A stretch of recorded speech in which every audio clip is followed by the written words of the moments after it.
For as long as anyone can remember, Mount Shasta has been regarded as a gateway to another world, a place where lights shine that do not belong to the sun, where figures move without leaving footprints, and where the only answer to every question is absolute silence. From strange rituals carried out deep within the forest, to the eyes of people whose names have never appeared on any census records, from a city said to be constructed from light, to beings believed capable of reading minds, this video will uncover every mystery that surrounds Mount Shasta. So fasten your seatbelt as we dive into today's mystery. But first, you'll have incredible luck if you like and subscribe before this video ends.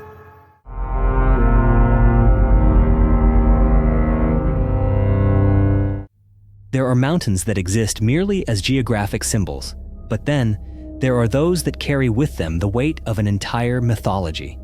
Mount Shasta is one of the rare few. Surrounded by the wilderness of Northern California, this majestic peak is not only a natural wonder, it is also the center of one of the most surreal legends in the United States.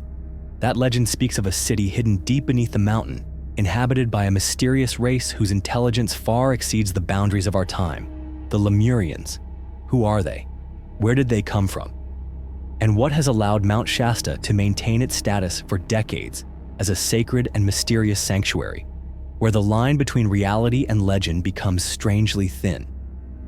With an elevation of over 14,000 feet, roughly 4,300 meters, the mountain rises vertically from the lush green valley below, unaccompanied by any surrounding ranges, making it appear as a mythical pillar erupting from the earth itself. And it is precisely that solitude, combined with its overwhelming height, that contributes to the almost otherworldly feeling one experiences when standing before Shasta, as if it does not quite belong to this world. It is said that on clear days, Mount Shasta can be seen from as far as 140 miles away. For hundreds of years, the image of this silent peak rising into the sky has become a symbol of inspiration, not only for painters, poets, and explorers, but also for those drawn to the unknown. It is no wonder that the native peoples living around Shasta, from the Wintu and the Modoc to the Shasta tribe itself, have always regarded this mountain as sacred.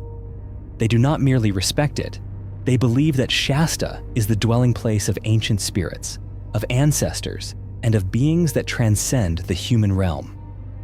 Legends passed down through generations have transformed Mount Shasta into one of the greatest centers of spiritual energy in the United States. However, among the countless stories that surround the mountain, there is one legend that has stepped beyond the bounds of Indigenous culture and seeped into the collective consciousness. It is the tale of a city hidden beneath the mountain and of an ancient race who possesses a kind of knowledge the modern world has yet to understand. And from there, the legend of the Lemurians and the city of Telos begins. For centuries, mystics, spiritual seekers, and those drawn to the unexplained have passed along stories of a once glorious civilization, one said to have been buried by time and ocean alike, the civilization of Lemuria. Unlike Atlantis, which is widely known through ancient Greek texts, Lemuria appeared later in recorded lore, but it is no less mysterious. And according to one of the strangest legends connected to Mount Shasta, when Lemuria was destroyed by a cataclysmic geological event, a small group of survivors embarked on what was described as a divine exodus. They chose a solitary mountain in Northern California as their new sanctuary. There, beneath Mount Shasta, they built a hidden city known as Telos. This city, as passed down through generations of stories, was not just a place to live. It became a symbol of knowledge far ahead of its time. The Lemurians were described as beings of extraordinary height, often reaching 7 feet tall, with luminous white skin, thick, radiant hair, and a graceful presence that made them seem as if they had come from another world altogether. Their long, elegant necks were often adorned with gemstone-studded collars, giving them an aura that felt both divine and otherworldly. Their clothing consisted of long white robes that flowed to the floor. But what made the Lemurians one of the most captivating mythical races within esoteric circles was not just their appearance, it was the technology they were believed to have possessed. The stories surrounding them make no hesitation in claiming that the Lemurians had mastered energy forms still unnamed by modern science, ranging from reverse gravity to electromagnetism, and even the manipulation of time and space itself. They were said to travel using cigar-shaped aerial ships that could rise straight from the Earth and vanish into the sky in the blink of an eye. Inside Telos, according to those who claim to have been guided there during states of deep meditation or through spiritual channels, lies a network of tunnels aglow with the light of crystalline energy, where every chamber and grand hall is adorned with precious metals and intricately carved stone, creating a city that is not merely a dwelling, but a living symbol of the harmony between intellect, technology, and spirit. Perhaps the most intriguing aspect lies in the Lemurians' reported spiritual capabilities. It is believed they possessed a special organ located in the center of the forehead, what many would call a third eye, that allowed them to read thoughts, move objects with intention, and even dissolve themselves into invisibility when they wished not to be seen. From all the stories passed down, the image of the Lemurians emerges as a mirror reflecting humanity's eternal longing to live in harmony with nature, to possess wisdom far beyond the present age, and to preserve a culture untainted by the destructive cycles of the modern world. And if this legend is true, then Telos may not be a place that was ever forgotten. It may simply be waiting, quietly, for someone destined to find it. Not all legends are passed down by word of mouth, and the tale of the Lemurians beneath Mount Shasta began to take form near the end of the 19th century, thanks to a young man named Frederick Oliver. In the summer of 1883, while still just a teenager, Oliver was helping his family stake out mining claims near the base of Mount Shasta. The task seemed simple enough, marking the land with wooden posts and noting their positions. But one afternoon, what should have been routine became a moment that would forever alter the course of his life. While still holding a pen in hand, Oliver suddenly felt his arm tremble uncontrollably. To his shock and confusion, his hand began to write out strange words he had no control over. Frightened, he returned home, but the phenomenon did not stop. His hand continued to write ceaselessly, covering page after page with cryptic messages. His mother, who would later become the caretaker of his legacy, quickly provided more paper, allowing her son to continue writing.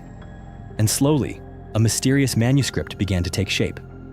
By 1895, when the manuscript was finally complete, Oliver gave it a title, A Dweller on Two Planets. And according to Oliver himself, this book was not something he had written. Rather, it had been transmitted to him by a Lemurian being who lived beneath Mount Shasta.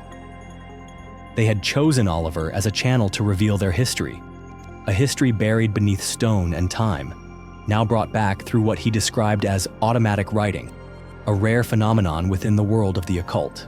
The book describes, in chilling detail, the city of Telos. Oliver wrote of corridors illuminated by artificial crystal light, of doors that seamlessly retracted into stone walls, of rooms plated in gold and silver, and carpets so soft that walking on them felt like stepping on light itself. This city was not the damp, dark place most would imagine when thinking of an underground world. Instead, it was an architectural paradise bathed in metallic brilliance, powered by energies that modern science could only begin to grasp through the lens of quantum theory. He even described cigar-shaped flying ships that glided with the grace of living beings, along with advanced transportation systems eerily similar to the magnetic levitation trains of a future era. Considering these descriptions were penned in the late 19th century, they were staggeringly bold, so much so that even contemporary scientists reacted with astonishment. For Oliver, there was no doubt. He believed he had been spiritually guided deep into the city, where he witnessed firsthand everything he described. He believed himself to be the chosen messenger, tasked with bringing knowledge from the hidden world below to the modern human race. When Oliver passed away in 1899 at the age of 33, the manuscript had yet to be published. But in 1905, his mother, Mary Elizabeth Manley Oliver, brought the work into the world. And almost instantly, it ignited a quiet frenzy among esoteric circles, New Age communities, and groups devoted to the study of metaphysical phenomena. To those who believe in the existence of the unexplained, A Dweller on Two Planets is not just a book. It is a gateway, an invitation into another world, a world where the Lemurians, the city of Telos, and the secrets of Mount Shasta are no longer legend, but something waiting to be discovered. When A Dweller on Two Planets by Frederick Oliver was officially published in 1905, it didn't just capture the attention of a niche group of spiritual enthusiasts. It ignited a wave of controversy among scholars, mystics, and individuals seeking something beyond the boundaries of the physical world.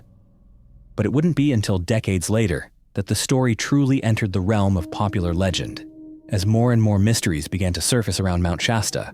In 1931, a highly influential figure within the mystical community, Harvey Spencer Lewis, the founder of the Rosicrucian Order in America, published a work under the pseudonym Wisher S. Serve. This book not only echoed Oliver's tale of the Lemurians, but expanded it into a complete esoteric system connecting Telos to ancient civilizations such as Atlantis, Egypt, and even the hidden mysteries of the Himalayas. To Lewis and his followers, Mount Shasta was a gateway between dimensions, a convergence point of ancient energy lines, and a sanctuary for a race that held knowledge modern humanity had long forgotten.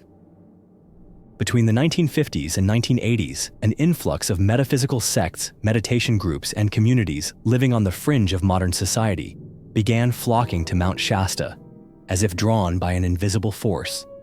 The story of the Lemurians was continually renewed, passed along in whispered meditations, spiritual gatherings, and pilgrimages into the forest, where it was believed that if one was sincere enough, a doorway might reveal itself. Many claim to have encountered tall beings with quiet, knowing eyes, robed in white, moving through the trees with such grace it seemed time itself could not touch them.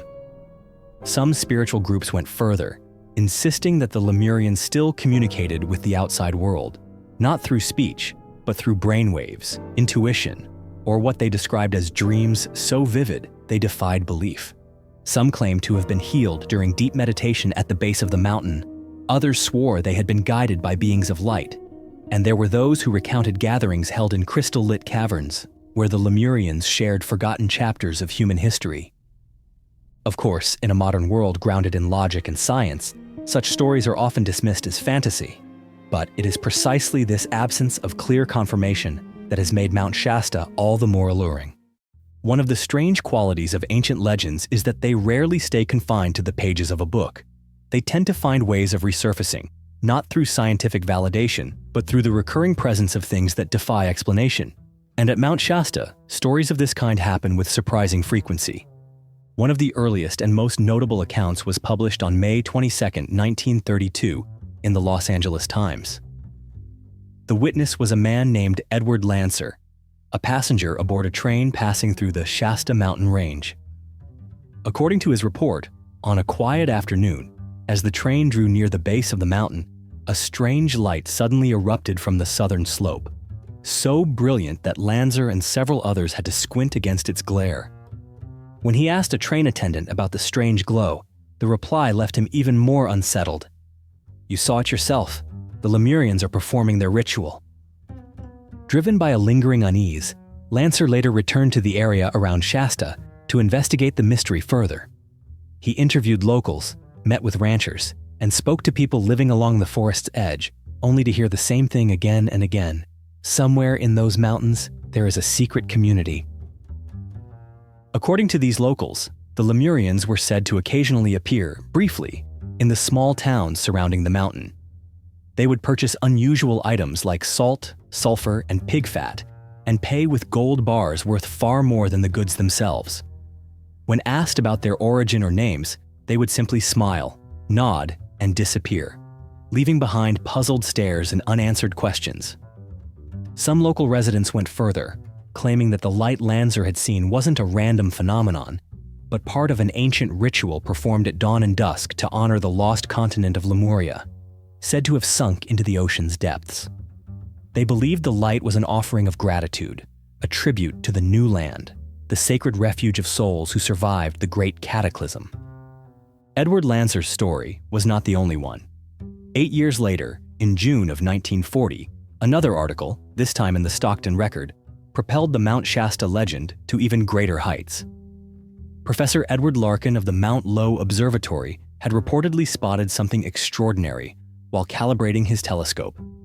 Within its view, he saw what he described as a massive marble temple with architecture so refined and majestic that it surpassed even the structures of ancient Yucatan or classical Greece. According to Larkin, when he later attempted to relocate the same area, the temple had vanished without a trace. Though many dismissed Larkin as delusional, the remarkable detail in his descriptions and their uncanny similarity to Oliver's account in A Dweller on Two Planets left many wondering, could any of this be real? Among the stories passed down around Mount Shasta, there is one particular detail that people find hard to ignore: the feeling that these mysterious beings do not exist solely within legend, that from time to time, they emerge into the world of humans. It is said that sometimes people have seen a tall figure in a flowing white robe, barefoot, standing at the edge of the forest, and then, in the blink of an eye, they vanish, dissolving into the air. One of the most frequently told stories is that of the Lemurian woman at Panther Springs. One early morning in 1970, a small group of campers were sitting beside the creek when they suddenly witnessed a tall, graceful woman with long hair step silently out of the dense woods. She walked directly to the stream, immersed herself in the frigid water for 5 full minutes, then rose, turned, and walked quietly back into the forest, leaving only silence in her wake. Some stories even suggest that the Lemurians have, from time to time, intervened in human affairs, quietly and with compassion. One tale speaks of a farmer on the eastern slopes of Shasta who was facing ruin after his land had cracked and dried. One day, a stranger in a white robe appeared, pointed toward the barren soil, and described a method of cultivation the man had never heard of before. A few weeks later, after trying what the stranger had suggested, the land began to recover, and the crops flourished. But from that moment on, the farmer never saw the man again. Another account tells of a bitterly cold January day when a family's car broke down on a remote mountain road. As panic and despair began to set in, a tall man with eyes as clear as mountain water appeared at the forest's edge. He said little, crouched beside the engine, adjusted a few bolts, then smiled gently and walked away. The car started again without issue. Among those who have claimed to set foot in the city of Telos, the name Dr. Dorial is often mentioned as one of the earliest. He recounted that during an expedition deep within the mountain, he discovered a cavern so vast it defied belief, stretching over 20 meters in length, nearly 10 meters in height, and lit not by fire or flame, but by an artificial sun suspended in midair. The air inside was neither cold nor damp, as though every molecule carried an invisible energy field, gently vibrating against the skin. Along the cavern walls were meticulously carved stone slabs, inscribed with strange symbols and adorned with crystals that appeared to glow from within. Though Dorial encountered no one, he insisted he was not alone. Something, unseen, was watching him, as if he had been granted permission to enter, but not to stay. Another story came from an anonymous man, documented sometime during the 1960s. He claimed that during a mountain climb, he suddenly felt faint and collapsed by the roadside. When he regained consciousness, he found himself lying on a floor of gold inlaid stone inside a chamber where the light reflected from crystals embedded in the ceiling sparkled like stars. A tall man stood beside him, smiling gently, and said he had been temporarily brought down to rest. The man then lost consciousness once more, and when he opened his eyes again, he was back exactly where he had fallen. Perhaps the most famous of all these accounts is that of J.C. Brown, a British geologist employed by a mining company. In 1904, during a surveying mission in the Shasta region, Brown claimed to have discovered a hidden tunnel on the western slope of the mountain. According to him, the tunnel led into an underground labyrinth stretching for miles, opening into vast chambers filled with towering stone statues, copper-inlaid walls, glowing crystals, and most astonishing of all, a crypt containing mummified remains. These mummies ranged from 6 to nearly 10 feet in height, many dressed in ceremonial garb of gold and bronze, entirely unlike any prehistoric civilization ever recorded in the Americas. He stated that he had drawn detailed maps of the site before departing to prepare for a full-scale expedition. In 1934, after 3 decades of silence, he decided to share his discovery and invited 80 individuals to join the expedition back to the site. The departure date was set, but on the night before the journey, J.C. Brown disappeared. Since then, The cave of J.C. Brown has become a legend within the legend. Some claim to have found the entrance again, only to return and find it vanished. Others believe that the Lemurians themselves sealed the gateway, and that it only opens for those who are chosen. All of these stories, despite their lack of verifiable proof, continue to provoke wonder. So, if it's true, who are the Lemurians? Could they be the remnants of a long-lost continent, once home to a civilization far more brilliant than anything we've ever known, now quietly continuing their existence in secret? Or are they messengers from another dimension, where time flows according to its own rhythm? Or perhaps, more simply, are they nothing more than the product of human imagination, raised into legend by generations of storytelling? Whatever the answer may be, one thing remains certain: Mount Shasta still stands. And within it, mysteries endure, waiting to be unraveled. You may not believe every story you've just heard. Perhaps to you, the Lemurians are nothing more than a product of imagination, and the city of Telos is just another piece of folklore. But if this tale made you pause, even for a brief moment, to wonder whether wonder itself might still exist in this all too familiar world, then perhaps share your thoughts in the comments below. Stay with us as we continue exploring the mysteries that remain unanswered, and don't forget to subscribe to the channel and turn on notifications. We'll see you in the next story.